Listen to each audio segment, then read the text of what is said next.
Hello everyone, I'm Chris, and this is everything you need to know before watching Scream 7, releasing February 27th. If you end up enjoying this video and want to see more from us, then make sure to click that subscribe button and click the bell to know anytime we upload a new video. Nearly 30 years after the original Scream's release in December of 1996, the franchise will soon be releasing its 7th installment, titled Scream 7. It hasn't been what I consider smooth sailing as the franchise continues on though, as it spent 11 years on the sidelines after 2000's Scream 3 before the eventual release of Scream 4 in 2011, followed by another 11-year break before the release of 2022's Scream got this recent trilogy starting. However, things are still at a bit of a mess with this decade's Scream films, with significant cast members being pushed out before later being brought back into the fold. And most notably, the film's production company firing the franchise's new lead, Melissa Barrera, after she chose to speak out against the genocide in Palestine. And her absence, along with co-star Jenna Ortega's departure from the project,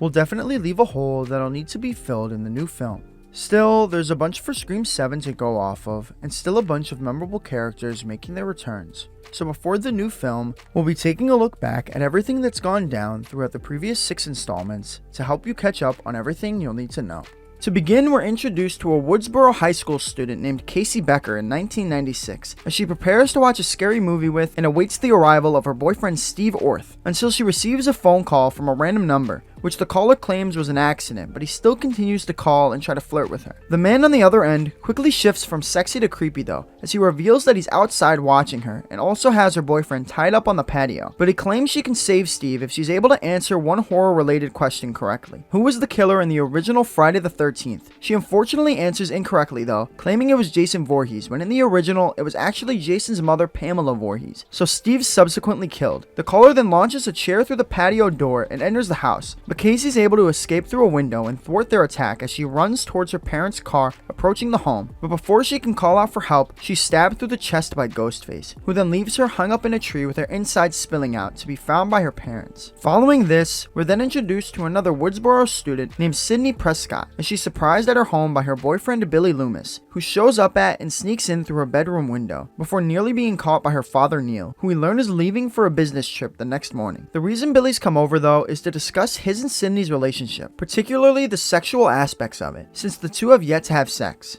But she's still not ready for that, largely due to the trauma she endured over the last year, as almost a year ago to the day, she found her mother Maureen dead in her bedroom after being presumably raped and stabbed by their neighbor Cotton Reary, who Sydney believes she saw leaving that night through her mother's bedroom window. Maureen's murder was then covered by reporter Gail Weathers, who also wrote a book about it, and in her book, she explained Cotton's side of the story, who admitted to being Maureen's paramour and to having sex with her the night she was found dead, but claimed he had already left the home prior to the time of the murder. But this didn't do much to exonerate him, and he's since been sent to prison. Gail's now back in town though, to cover the murders of Casey and Steve, much to the displeasure of Sydney, who's informed of what happened by her best friend Tatum Riley, whose brother Deputy Dwight Riley, aka Dewey, joins the two at their school to look over the case with Sheriff Burke. Here we also meet a few of Sydney's other friends, including Tatum's boyfriend Stu Mocker, and a huge movie nerd, particularly for horror movies, Randy Meeks. And the two act pretty insensitive towards everything going on, which makes Sydney uncomfortable, so she heads home and takes a nap while she waits for Tatum to come over. A few hours later though, she's woken up by a call from Ghostface, who subsequently enters the house and attacks her, but she's fortunately able to avoid them and run up to her room, where she manages to contact a 911 operator, so they're forced to run off. Immediately following their exit, Sydney's then met at her window once again by Billy, who she, although relieved to see him after, soon becomes suspicious of after a cell phone falls out of his pocket. So she has him arrested and he's taken to the police station for questioning, where Sydney also agrees to head with Dewey so he can get her side of what happened before she heads home with him and Tatum. But as they go to leave, Sydney's approached by Gail Weathers, hoping to get the inside scoop, but she instead receives a punch to the face from a flustered and frustrated Sydney, who things then continue to get even more complicated for later that night, when while at Tatum and Dewey's house, she receives another call from Ghostface, proving that Billy's actually innocent. And this is further proven when his cellular bill comes back clean, meaning he wasn't the one who called her earlier. He's understandably pissed that his girlfriend accused him of being a psychopathic killer, but still seems even more concerned with her refusal to get intimate with him, and he suggests it's time she get over her mother's death, which really upsets her and she storms off. So with things continuing to get more and more tense, Stu decides to throw a party for everyone to cool off, and Sydney, after some persuading from Tatum, agrees to attend. So Dewey escorts her and Tatum to the home, which he's then met outside of by Gail, who'd begun flirting with him earlier in hopes that he'd feed her some information on the case, and continues to flirt with him now so he can lead her into the party. And once inside the home, she plants a camera just above the TV in case Ghostface decides to show up, so she can be the first to cover the story of their capture. And it isn't too long before Ghostface makes an appearance at the party, as while Tatum heads down to the garage to grab some beers, she's locked inside with the masked killer, who promptly slashes her arm, but she's able to thwart any further attack by launching some beer bottles at them, before attempting to crawl out through the garage's pet door, but she unfortunately gets stuck and is ultimately killed after being crushed against the roof of the garage. Back upstairs though, the guests have begun heading home, since the town's been given a 9 p.m. curfew, and as Sydney waits to leave with Tatum, she's met by Billy, who's come to apologize for what he said, and so Sydney does as well, and agrees that it's time she stopped allowing her mother's death, or who her mother was, affect her current life, and she decides to finally have sex with Billy. While they're getting it on, Gail, now back in her news van, watching the live feed with her cameraman Kenny, is once again met by Dewey, who just gotten a report of a car in the bushes down the road, so he asks if Gail would want to join him in checking it out, and she agrees. As they're walking to its location though, the drunk kids from Stu's party come speeding down the street, forcing the two to jump out of the way, resulting in Dewey landing on top of Gail, and it looks like Gail's actually begun becoming infatuated by Dewey, as she leans in and gives him a kiss before they then spot the car they were looking for, and it turns out to be that of Sydney's father, Neil. So now, believing him to be Ghostface, they rush back to the house, where we see Ghostface once again make an appearance, as he shows up just after Billy and Sydney finish getting it on to stab Billy in the stomach multiple times before chasing after Sid, who manages to thwart their attack and escape through a window. So Ghostface then turns their attention to the only person still at the party, Randy, while Sydney runs over to Gail's news van and begs Kenny for help, who's just now seeing Ghostface appear behind Randy, since their feed has a 30-second delay. So he goes to head inside and help him, but Ghostface heard Sydney's screams, so instead of attacking Randy, they now suddenly show up to slash Kenny's throat and continue their chase after her. Dewey and Gail show up shortly after this, with Dewey heading inside the house and Gail back into her van, on top of which she sees Kenny's dead body as she tries to drive off, before nearly running over Sydney in the middle of the road, which causes her to veer off and crash into a tree, before Sydney then sees Dewey exit the home with a knife in his back, courtesy of Ghostface, who she attempts to hide from in Dewey's car. But they're quickly able to enter since they've taken his keys, but she's once again able to thwart them and rushes towards the house, outside of which she's met by Randy and Stu, each blaming one another of being Ghostface, so she locks them both out. Also still inside is a not yet dead Billy, who comes tumbling down the stairs, and he convinces Sydney to give him the gun so he can protect her, before then allowing Randy inside, who he promptly shoots in the shoulder, revealing him to be Ghostface. And it turns out he's not the only one, as it's revealed he'd actually been working with Stu. Surprise, Sydney. With their identities finally revealed, they explain that, along with their recent killing spree, they were also responsible for the murder of Sydney's mother, who it turns out Billy's father had been having an affair with, resulting in his mother abandoning him. So he had Stu, who seems to just enjoy killing, join him in killing her, and now on the 1-year anniversary of her death, they plan to kill Sid as well, and pin it on her father, who they then also plan on killing. In order to make themselves appear as if they've been left for dead though, Billy and Stu have to take turns stabbing one another, which Billy gets a little carried away with. They then go to finally kill the remaining Prescotts, but before they can, they're met by Gail, who'd managed to get hold of their gun, but she's unable to fire it since the safety's on, and Billy's able to knock her out. Before he can kill Gail though, they're forced to shift their attention back to Sydney, who along with her father are nowhere to be found, and they then receive a call from her, who reveals she's called the cops on them, completely foiling their plans. Still, Billy looks to finish the job while Stu continues to bleed out, and the former is attacked as a result by Sid, who comes bursting out of the closet wearing the Ghostface costume and knocks him out, which prompts Stu to rush towards her, but she manages to break a vase over and drop a TV on his head, which presumably kills him. Billy's still alive though, so he tackles her to the ground and prepares to stab her, but she's fortunately saved by Gail, who's once again gained possession of his gun, and this time she's able to shoot him in the chest with it, before the two women are then joined by Randy, who'd survived the gunshot he took earlier. And Sydney then puts Billy down for good, firing a shot straight through his skull. As the morning approaches, police officers and ambulances arrive at the home, one of which takes a wounded but still alive Dewey back to the hospital, while Gail gives an exclusive eyewitness account of the night's events. Gail later also writes a book about what took place, titled The Woodsboro Murders, and in 1998, a film called Stab is created based on on it, which turns out to be an instant hit. During its opening weekend though, a new Ghostface shows up in town, with them killing a couple in attendance named Phil Stevens and Maureen Evans, with the former being stabbed in the head while in the bathroom before the latter is then stabbed to death in the theater.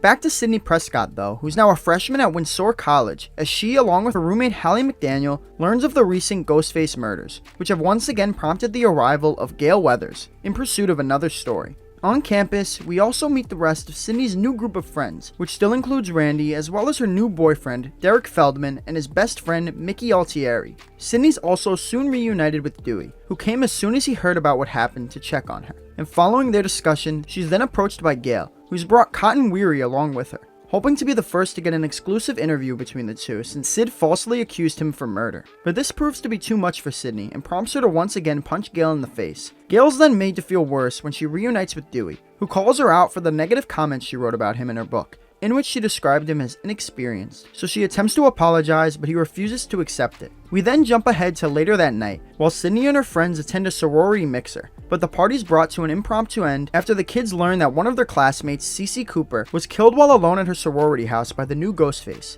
Before Sid can head back to her dorm though, she's also attacked at the now empty party house by Ghostface, who she's fortunately able to avoid and escape from through the back, where she meets back up with Derek, who rushes inside to track down her attacker, but ends up slashed in the forearm for his efforts while the killer escapes. Ghostface willingly sparing Derek doesn't sit right with Sydney though, nor Dewey, and she begins to become suspicious that he may actually be the killer. So she tries to break up with him, but in response, he sings her a song in front of everyone at lunch, and to regain her trust, gives her his fraternity letters, which Mickey and Hallie say is a big frat faux pas. Dewey, meanwhile, is now working with Randy and Gale to figure out who the killer could be, which Randy tries to do by breaking down the usual tropes in horror movies. Before his ideas can pan out though, the trio gets a call from Ghostface, who claims they're currently watching them, so they split up to try and find where the caller could be hiding. But this turns out to be a bad idea, as it leaves Randy all alone to be snatched into a van and repeatedly stabbed to death by the masked killer, with Gale, Dewey, and Gale's new cameraman Joel only finding his body after the fact, and this actually prompts Joel to leave town. Immediately following Randy's death, Sydney then receives a threat on her computer in the library from what appears to be Ghostface, so the two detectives keeping an eye on her, Officers Andrews and Richards, search throughout the library to see who might have sent it. And as they do that, Sydney's approached by Cotton Weary, who's still frustrated about being falsely accused, but believes she can make things right if she agrees to have a talk show sit down with him and TV broadcast journalist Diane Sawyer, as he feels he deserves some good exposure after his year in prison,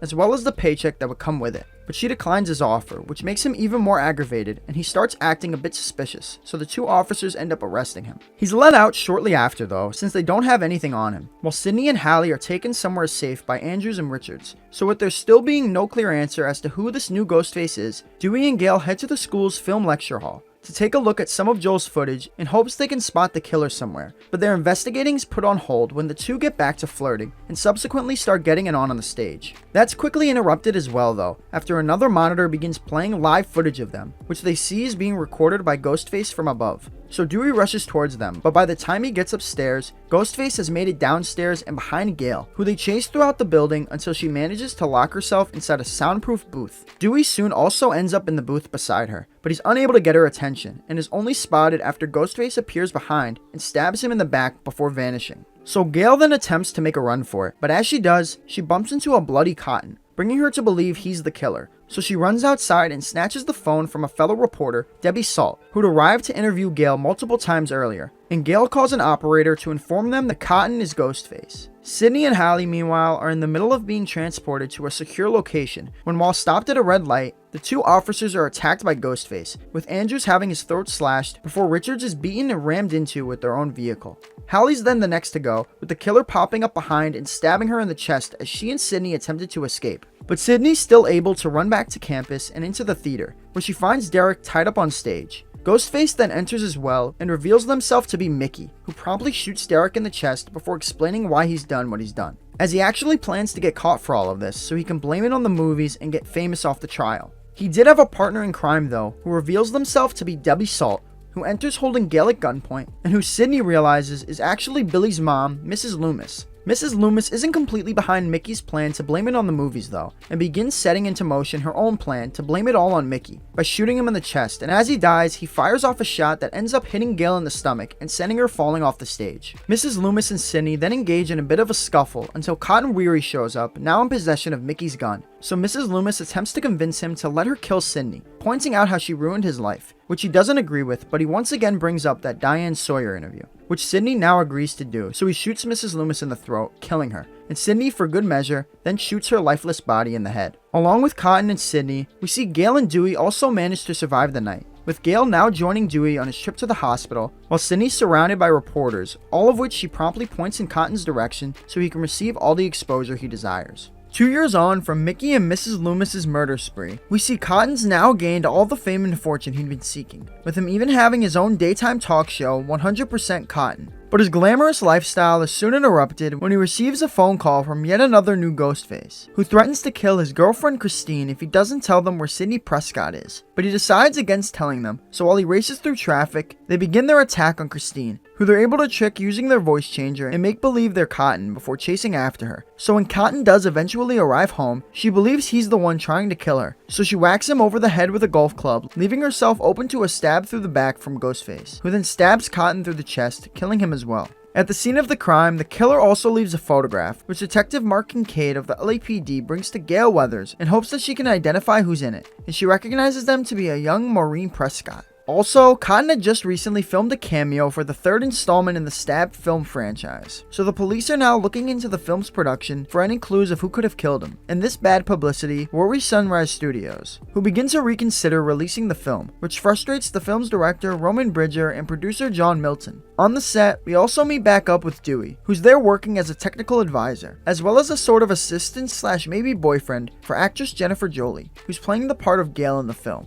Although Dewey and Gail did begin dating following what took place at Windsor College, we learned that not too long after, they ended up going their separate ways, with Gail explaining how she just couldn't live in Woodsboro forever like he wanted to, but despite the breakup, they do still seem to share feelings for one another. They try to push those feelings away for now though, as they once again begin working together to catch Ghostface after learning they'd killed another Stab 3 cast member, Sarah Darling, which results in the film being officially shut down, and at the scene of the crime, Kincaid discovers another photo of Sidney's mother, which Gail and Dewey later realize was taken in the back lot of Sunrise Studios in the 70s. Before they can act on this newfound information though, Ghostface strikes a third time, with him killing both Jennifer's bodyguard, Stephen Stone, and the actor playing Dewey in the film, Tom Prince, who was hanging out with Jennifer, Dewey, and a fellow cast member, Angelina Tyler, at Jennifer's home, before being blown up along with it. And at the scene of his death, the killer leaves another photo of Maureen, this time with a note on the back claiming they killed her. With Sidney's mother right at the center of everything that's taken place, Sidney finally decides to come out of isolation and reunite with Gail and Dewey to potentially catch whoever's behind all of this. So to start, she has Dewey take her to the set of Stab 3.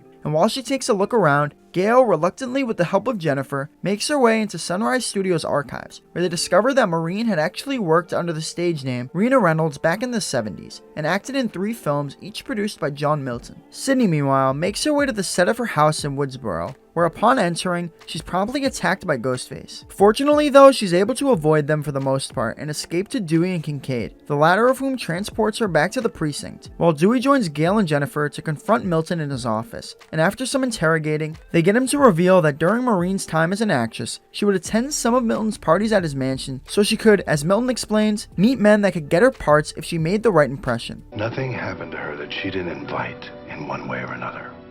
no matter what she said afterwards. So, the trio then begin heading back to the precinct to tell Sidney and Kincaid what they've learned, but their planned route is soon changed after Dewey receives a call from who he thinks is Sidney, telling him to meet her at John Milton's mansion for Roman Bridger's birthday party, claiming she was invited by Milton so he could give her some new information about her mother. After waiting at the party for a while though, Dewey and Gail start to get worried, so they call back the number Sid had called them from, and quickly learn that it actually wasn't her that called them, but rather Ghostface, whose phone, costume, and voice changer they find within a closet inside the home. Dewey's got our voices. So Gail and Dewey go to round up the other party attendees, Roman, Angelina, Jennifer, and another Stab 3 cast member, Tyson Fox, who who had split up to take a look around the mansion earlier. But unfortunately, Ghostface catches up to them first, with Gail finding a seemingly dead Roman before Angelina, Tyson, and Jennifer are each killed as well. Ghostface then manages to knock Dewey out and capture Gail before then calling up Sydney and threatening to kill her friends if she doesn't come to Milton's mansion alone. And so she does, and once there, she's promptly kicked to the ground, but to the killer's surprise, she'd brought a gun along with her, which she fires into their chest multiple times. As she goes to untie Gail and Dewey though, Ghostface shockingly vanishes just moments before Kincaid then arrives in search of Sydney,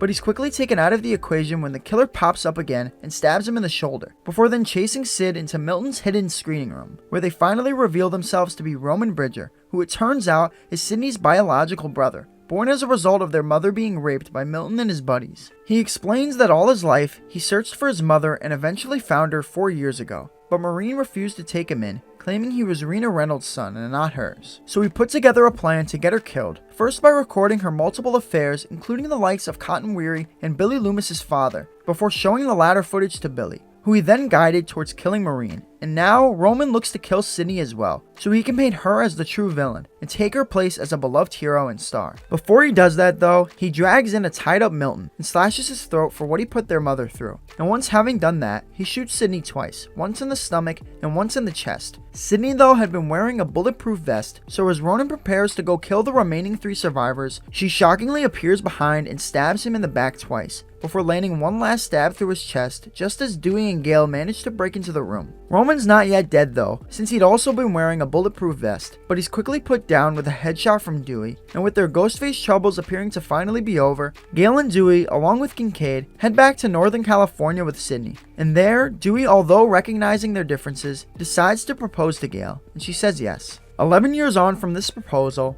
we see a married Gail and Dewey are still going strong, now settled down in Woodsboro where Dewey has been made sheriff. But living in a small town does still seem to be taking a toll on Gail, who struggles to think of what to write a new book about. While Sydney, on the other hand, has recently written a book of her own titled Out of Darkness, which discusses her road to a new life following everything that took place from 1996 to 2000, and she now returns to Woodsboro for the final stop of her book tour. The night prior to her arrival though, a new Ghostface had also arrived in town and began another killing spree by murdering 2 Woodsboro High School students, Marnie Cooper and Jenny Randall, whose deaths Dewey and Deputy Judy Hicks learn about the next morning. And they also tracked the phone used during the murders to the location of Sydney's book signing, with it being found inside the trunk of her rental car surrounded by blood. So as a result of this, Dewey places 24-hour police protection around Sydney until they can find the killer, who it appears has also directed their attention towards Sydney's estranged cousin Jill Roberts, who we met earlier along with her friends Olivia Morris, Kirby Reed, Robbie Mercer, and Charlie Walker, the latter 3 of whom are all movie nerds while at school, prior to which she'd received a phone call from Ghostface. So Sydney stays with Jill and her mother Kate, Maureen's sister, where she's barely able to get a moment of peace before Ghostface strikes once again, with them calling Jill, who's currently hanging out with Kirby, from her cheater ex-boyfriend Trevor Sheldon's phone, before revealing they're inside Olivia's closet, who lives right across the street, and forcing them to watch from their window as they stab her to death. With the Ghostface murders continuing to pile up, Gail decides to try and track them down herself, starting at the Stabathon event taking place that night, which she sneaks into to plant some cameras in case the killer shows up. But as she's setting up, Ghostface suddenly appears behind and attacks her, though they're only able to land a stab through her shoulder before being forced to run off by Dewey, who'd been called in by Gail earlier. Following their exit from the event, Ghostface then heads over to Robert's home, where they promptly killed the 2 deputies watching over Sydney, Deputy Perkins and Deputy Haas, before then calling her up and threatening to kill her family next. So she, along with Kate, prepares to head over to Kirby's house, where Jill is currently hanging out with her, Robbie, and Charlie. But they're instead met at the door by Ghostface, who they attempt to close it on, but the killer manages to land a stab through Kate's back through the mail slot, killing her. So Sydney runs out the back door to go protect Jill. Jill, Kirby, Robbie, and Charlie are then also met at the house by Trevor, who claims Jill texted him to come over, but she denies this being true since she doesn't even know where her phone is, and she gets up to look for it, prompting Trevor to follow after her. Robbie then also exits the room so Charlie can attempt to hook up with Kirby, who'd shut him down basically every previous attempt he's made, but she actually seems into it now and leans in for a kiss. But just then, they're interrupted by Trevor re-entering the room, so Charlie gets up and leaves. Robbie, meanwhile, is the next to be killed by Ghostface, who shows up in the backyard and stabs him to death just before Sydney arrives at the home. And once she's met up with Jill and Kirby, the killer rushes towards and chases them upstairs, where Sid's able to hide Jill under the bed before heading outside through the window and calling Dewey for backup. She then reunites with Kirby downstairs and they head down to the basement, where they see Charlie tied up in the backyard. So Kirby rushes outside to help him while Sydney goes back upstairs to check on Jill. But once he's untied, he stabs Kirby in the stomach twice, revealing himself to be Ghostface. He then catches up to Sydney upstairs, but she manages to thwart his attack before suddenly being stabbed by the other Ghostface, Jill. With their identities revealed, the two explain that they decided to don the mask so they could fabricate and become famous off their survival, calling themselves the new Sid and Randy. And to finish off their plan, they look to pin it all on Trevor, who Charlie drags out of the closet so Jill can shoot him in the nuts and the head, before next preparing to stab one another just like Billy and Stu did. But once handed the knife, Jill stabs Charlie through the heart, as she plans to pin the murders on him as well. She then stabs Sydney in the stomach so she can begin setting up the scene of the crime for when the authorities arrive, with her pulling out some of her own hair with Trevor's hand and stabbing herself in the shoulder. And this works in making people believe her fabricated story. Things become a bit complicated though when, while recovering in the hospital, she learns from Dewey that Sydney survived the attack. So once the coast is clear, she heads over to Sid's room and relentlessly beats her. And the commotion prompts Dewey to enter as well, but she's able to knock him out with a bedpan. Gail, who had been recovering from the stab she took earlier, then also enters, so Jill aims Dewey's gun at her. But before she can fire, Sydney pops back to her feet and fries her brain with the defibrillators, which appears to take her out. While they're checking on Dewey though, Jill regains consciousness and prepares to stab Sid with a glass shard, but Sydney stops her in her tracks with a gunshot through the heart that kills her. With her death, Ghostface doesn't make a return to Woodsboro for another 10 years until 2021, when Woodsboro High School student Tara Carpenter receives a call from yet another new incarnation of the masked killer, who then texts her from her best friend Amber Freeman's phone, threatening to kill her if Tara is unable to answer a series of horror questions related to the Stab franchise, which now consists of 8 films that have gradually decreased in quality over time.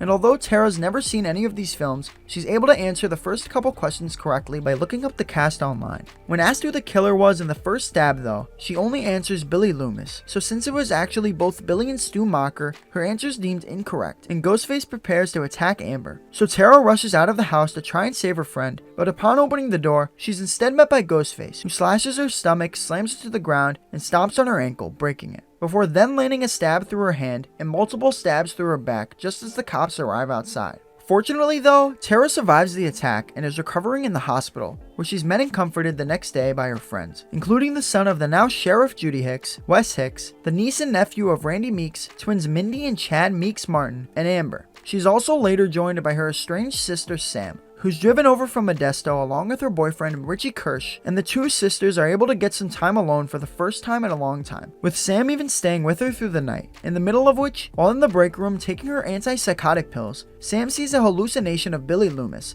who hints that she may know why this new Ghostface is targeting her sister. Before we can learn what that reason may be though, Sam receives a phone call from the killer who claims to know her little family's secret, before then suddenly popping up behind and attacking her, but she's able to make it to a security guard before they can harm her, forcing them to exit. With the killer aware of the truth though, Sam now reveals it to Tara, explaining that one day when she was 13 and Tara was 8, she was looking through these boxes their mother kept in the attic in hopes of finding some Christmas presents, but she instead stumbled upon one of her mom's old diaries, inside of which she learned that Tara's father wasn't actually her own, since their mom had cheated on him in high school with Billy Loomis, who's Sam's actual father. So upon learning this, Sam confronted her mother about her lies, which unintentionally revealed the truth to their father, who left them that night as a result. Her mother then made her promise to never tell Tara about this, hence why Sam became so distant from her as they got older. And this also led to Sam's drug addiction, which she was eventually able to pull herself out of before leaving town altogether. All this being dropped on Tara at once though reasonably angers her, and she shouts at Sam to leave.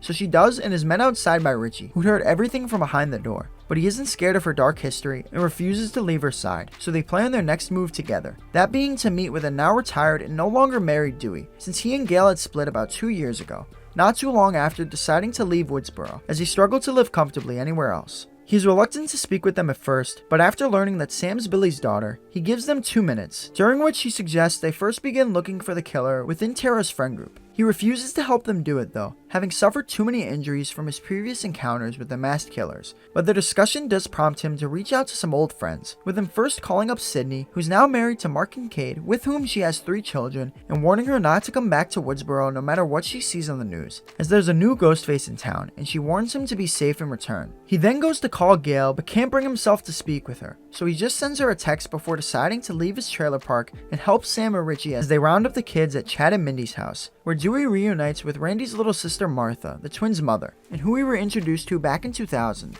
He Here we learn that along with Chad, Mindy, and Sam, the new Ghostface's most recent victim, Vince Schneider, who we met earlier while the kids were at school before he was killed at a bar later that night, and who Chad's current girlfriend, Liv McKenzie, explains she'd hooked up with over the summer, is also related to someone involved in the 1996 Woodsboro murders, as he was the son of Stu Macher's sister. And this revelation brings Mindy to the realization that the killer is making their own requel, and that they're likely a diehard Stab fan looking to rectify the poor decisions made in the recently released Stab 8. Moving on to later that day though, as Ghostface turns their attention to Sheriff Hicks, who receives a call just moments after leaving Wes home alone in which the killer threatens to kill her son. So she turns the car around and rushes back to the house, where she's promptly met by Ghostface, who shocks her with a stab to the stomach before repeatedly stabbing her to death. And they then sneak their way into the home to attack Wes, who tries to hold them off but is ultimately stabbed through the neck and killed as well, with officers unfortunately only arriving after the fact, along with Dewey,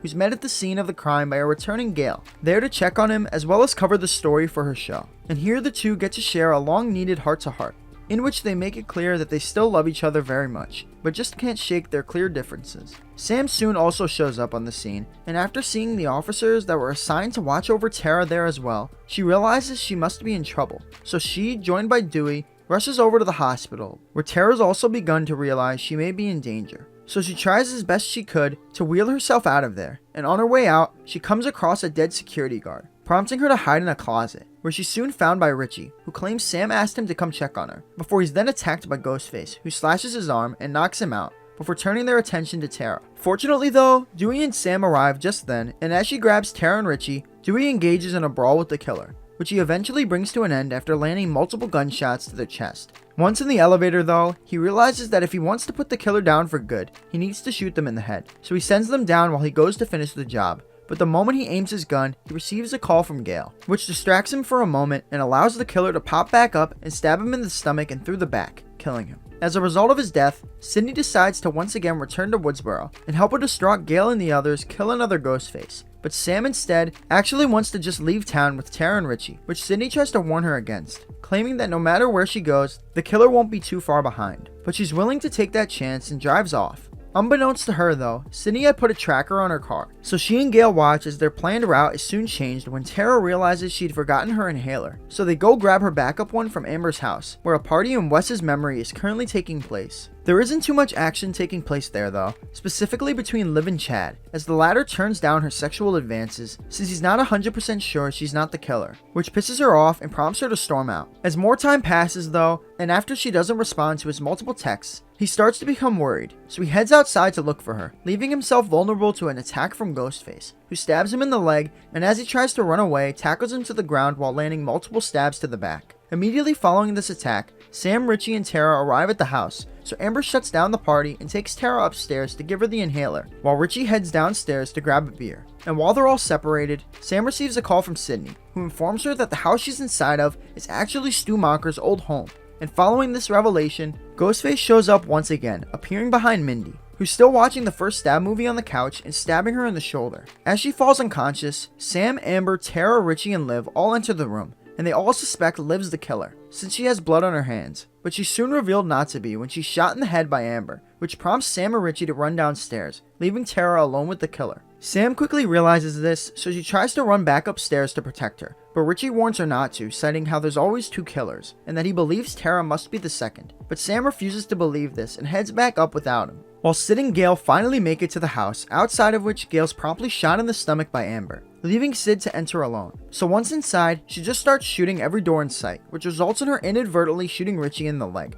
before Ghostface appears and sends her as well as themselves falling over the railing, resulting in the killer dropping their gun. So Sam swoops in to pick it up, but it's quickly taken from her by Richie as he stabs her in the gut, revealing himself as the other Ghostface. Amber then grabs Gale from outside, and the two explain how they're actually diehard Stab fans, just as Mindy suspected earlier, looking to give the writers some new source material centered around Sam, the illegitimate daughter of the original killer, as the villain, and the return and demise of the three legacy characters. So having revealed their motive, they stab Sydney in the stomach and prepare to stage the bodies. But when Amber goes upstairs to grab Tara, she's nowhere to be found, since Sam had found her earlier and untied her, which now allows her to suddenly appear around a corner and beat Amber with one of her crutches, distracting Richie for a moment and allowing Sam to tackle him to the ground before making a run for it. So he looks throughout the house for her while Amber, after knocking out Tara, battles Sid and Gale, whom she maintains control against for the most part, until Gale gets hold of her gun and shoots her 3 times, resulting in her falling against the accidentally turned on stove and being set on fire. Richie meanwhile gets ambushed by Sam, but he's able to regain control after tackling her down the stairs, although not for long, as she sees another hallucination of her father in the mirror pointing her towards a knife on the floor, which she picks up and stabs Richie repeatedly with before slashing his throat.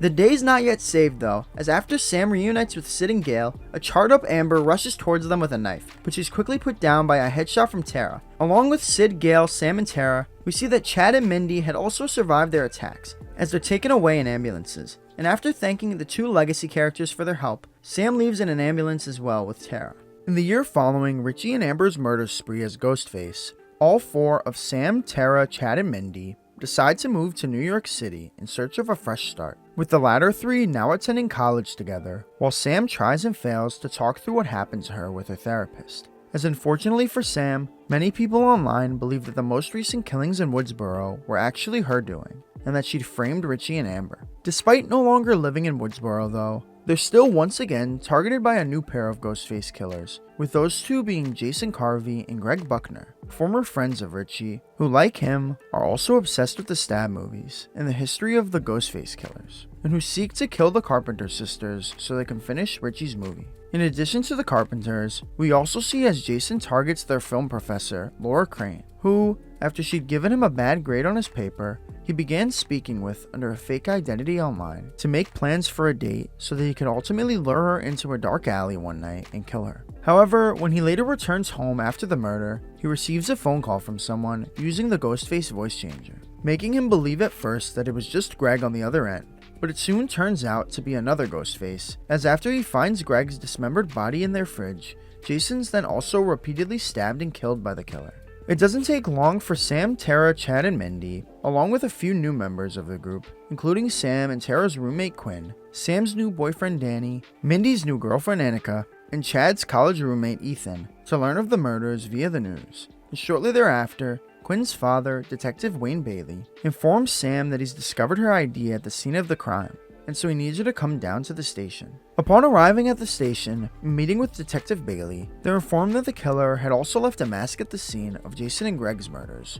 with DNA that belonged to Richie being found on it, while another mask was found with DNA from another pair of past Ghostface killers, Charlie Walker and Jill Roberts. Speaking of Charlie and Jill, also soon offering their help on the case is Special Agent Kirby Reed of the FBI, last seen over 10 years ago as one of their victims, and who's been keeping up with Ghostface-related crimes for a few years now. We also learn that she and Sam actually know each other, with them both having gone to Woodsboro High at the same time when Sam was a freshman and Kirby was a senior. Right outside of the station, Sam and Tara are also reunited with Gale Weathers, looking to get the scoop on these recent Ghostface murders. However, they want nothing to do with her after she once again wrote a book about her experiences with Ghostface from last year, despite her promising that she wouldn't, which they believe could be playing a role in how they've been perceived by the public ever since. And for her breaking her promise, Tara punches Gale in the face. Elsewhere, Ghostface commits yet another murder, this time killing Sam's therapist, Christopher Stone, from whom they also steal his file on Sam before leaving behind a third mask,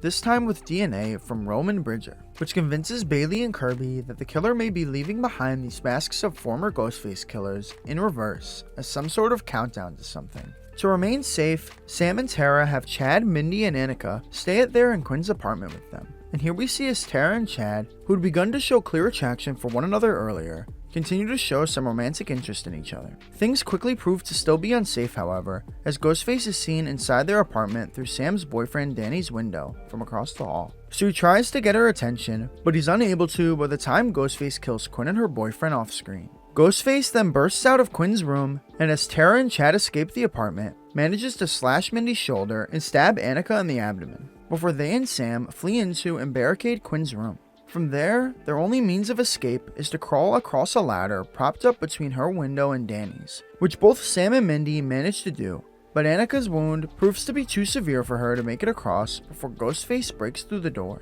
and so she's then sent falling to her death by the killer. Understandably, when Ethan arrives the following morning to see his friends, they immediately begin questioning where he was and are somewhat convinced that he may have been the killer. But he claims he was at study hall with 100 other people who could vouch for him, which they choose to believe for now. Detective Bailey, meanwhile, is horrified after discovering his daughter's dead body, and unfortunately for him, with him now directly personally involved in the case, he's taken off of it. However, he insists he won't stop looking until he finds the person behind all of this. They're then also joined by Gail, who offers them a truce, revealing that she's discovered where the masks are coming from in an abandoned movie theater, purchased by Greg and Jason under fake names, and containing not just the attires of past killers, but a bunch of old evidence from every Ghostface murder spree. And here Sam comes across the Ghostface costume of Billy Loomis, prompting another vision of her father, encouraging her to kill again. After having taken a look around the place, the group thinks up a plan to potentially lure out the killer, which would involve using Tara and Sam as bait, sending them out in public to hopefully provoke a phone call from Ghostface that Kirby, along with Chad, Mindy, and Ethan, could then track the location of.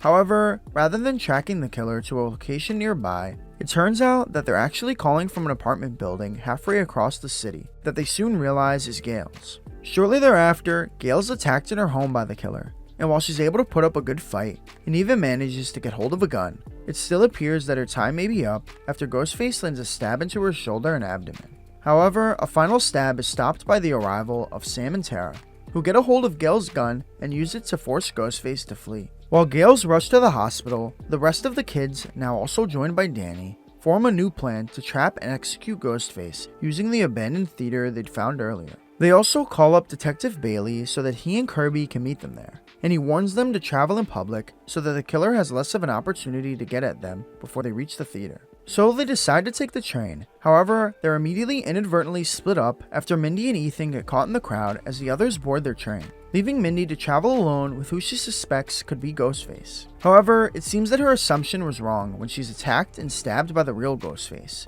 who leaves her to be found bleeding out by Ethan, although he's luckily able to get her off the train and into the hands of medical assistants. Sam, Tara, Chad, and Danny, meanwhile, meet back up with Kirby outside of the theater, but just before they enter, Sam asks Danny to stay behind, since she's still not completely sure if he's not Ghostface, and he agrees to. Stupidly, the remaining group of 4 decide to immediately split up as they wait for the killer to arrive. And here we see as Sam has yet another vision of her father, encouraging her to grab a weapon and clear this place herself. And so she takes possession of the knife he'd used back in 1996. During this vision, she lost sight of Kirby, whose disappearance she's become even more concerned about after she receives a call from Bailey informing her that, according to the Atlanta field office out of which she works, she'd been on a downward spiral ever since the Woodsboro murders a year ago, and so was fired 2 months ago. This prompts Sam to make a run for it, but she's unable to get through the locked door before the power goes out, and the first stab movie begins to play on the projector. Meanwhile, as Tara and Chad were waiting, they decided to finally acknowledge the feelings they have for one another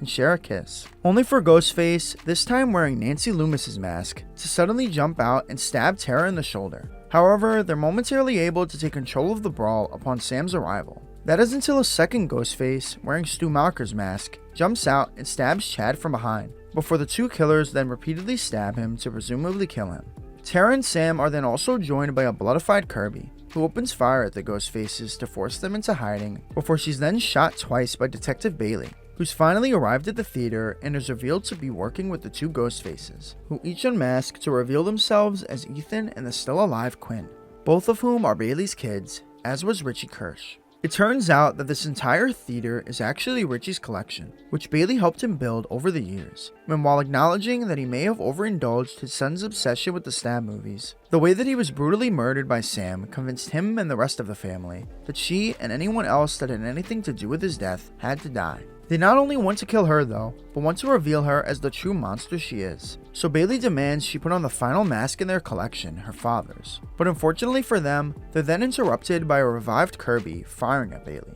which results in Ethan subsequently stabbing her in the gut. But this in turn gives Tara the opening to stab him through the mouth, and for Sam to get a hold of Kirby's gun and shoot Quinn in the head. Enraged, Bailey then rushes at Sam, which sends them both crashing through part of Richie's collection, knocking him out. And when he comes to, he receives a call from Sam using the Ghostface voice changer, forcing him to now play the role of a Ghostface victim, as she emerges wearing her father's costume to stab and kill him. Just when it seems it's all finally over, Ethan suddenly reemerges and rushes towards the sisters with a knife in hand, but they're fortunately saved by the still alive Kirby, who sends the TV that had presumably killed Stu Macher back in 1996 crashing on top of his head, crushing it as well. The authorities then arrive alongside Danny, who called them in case they needed backup, and Danny also informs them that Mindy and Gail are gonna pull through. While incredibly, also joining them on the list of survivors is once again Chad, who despite being diced up 2 separate times by Ghostface killers, is seen being carried out onto an ambulance.